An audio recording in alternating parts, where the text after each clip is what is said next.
where do you feel like you're at with kind of figuring out who your guys are on the offensive line? I think in the offensive line we're pretty close. We feel like we've got 7 or 8 that are ready to play right now. We're still moving a few people around a little bit. For instance, since we flip-flop our offensive line, we try to train some guys to play guard and tackle on the same side at times, but we're seeing a group of guys that have several of them have a lot of experience. They just haven't played together very much. So it will take a little bit of time for them to get that cohesiveness that the offensive line needs. But I love their attitude and love some of the things that they're doing. Once we get past that first group with probably another 3 or 4 guys, then we drop off pretty significant. But we got some young guys that are really, really going to be good players eventually. Clinton being one of them, but he just got to learn how to play the game and learn how to continue to get better as a player. How do you feel as if Blaze is coming along in terms of preparing for his opportunity or any opportunity that he gets this season? Blaze has been up and down quite a bit. He didn't have a great day today. He's really frustrated with himself, especially on the early pick. He's had some practices though where he was lights out. He's just too inconsistent right now. He's just got to learn from his mistakes and continue to grow. Every once in a while, you think about Blaze's situation where he's been behind Diego for a few years now, but I have to remind myself and go back and watch when he was playing in the Conference USA Championship game and what he did as a young 18-year-old and come in and played really well. So Blaze has it in him. He like I said, he didn't have a great day today. He's a little frustrated with himself, but he has made a lot of progress since last year. What about Diego is different from what it was last year? Again, just another year in the system. He's phenomenal at being able to check stuff at the line of scrimmage.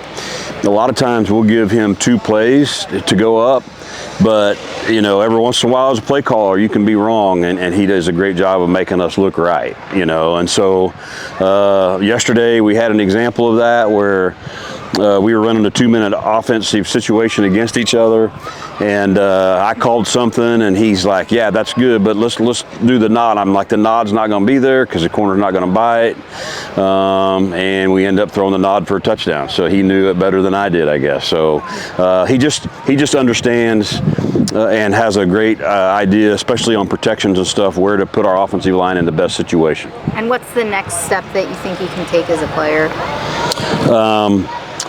He still, every once in a while, lets his emotions get to him, and he will try to force some things and try to do a little bit too much at times.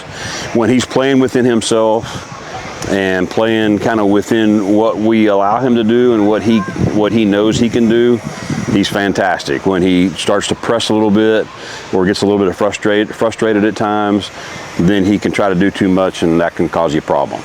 What do you think of Jack Elliott today in his first scrimmage? Jack was a little frustrated with himself. He had a fumble that he was, he felt like, the guys were playing in the heat, ball slick, those kind of things, but you got to get used to it. But the thing that everybody, we look at Jack and we feel like he has the, potential to be a Diego type player. He's aggressive. He's very smart. He's a fierce competitor, and so it's one of those situations where we've got so many quarterbacks, and we just got to try to find ways to get him more reps. What does Trey Richardson add to this team, especially on offense? Juice and speed. Trey is has come in from the very beginning and did exactly what we knew he would do, and he's obviously been a great addition for us. Snap penalties on the line. I know Marcus said those are lapses in concentration. You can't have those. Is that something that happens though when you've got a bunch of you guys playing together? You're kind of thinking beyond the snap to what's next when you're still learning, or is that letting your guys off too easily? That's a great question, because you can look at it both ways, and that's one of the things that we.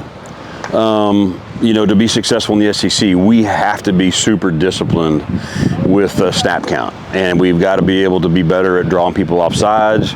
We've got to be able to go on different multiple accounts. If you just go on the same snap count all the time, in the SEC, the defensive line is going to get off as fast as the O line off, and that's a problem. So it's definitely an area that we got to get better at, and I think that it's something that we can use to our advantage, and so we just have to continue to be more disciplined with it and focused. As you look at, I mean, obviously you've had an offense that's succeeded for a long time. Obviously teams have seen it now. Is there anywhere personnel-wise where maybe you can be a little different, or is there anything you reflect on and say, well, I want to change that going into this year at all, or is it kind of the same? I think the big thing is we're still early enough in camp where we're trying to determine who all those playmakers are. And we've had a few guys banged up that we haven't been able to see enough reps on to really determine all that. But we're still early enough that we got to keep going against each other and doing things and finding out who those guys are, because you do want to adjust a few things according to what personnel you have. It's still a matter of trying to get your best 11 on the field.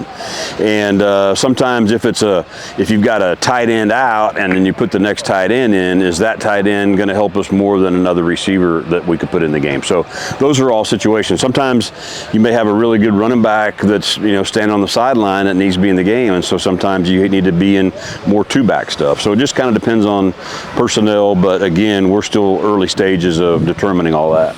What does Jordan Matthews add to teaching your guys? Oh, he's been fantastic, and he did a great presentation the other day on recovery, on how to take care of your body and how to eat right and how to do all the things you need to be and be a pro. And that's what we're wanting our guys to act like. We want them to act like pros, and we want them to treat their bodies and take care of themselves like pros, so that gives them the best opportunity to be successful out here.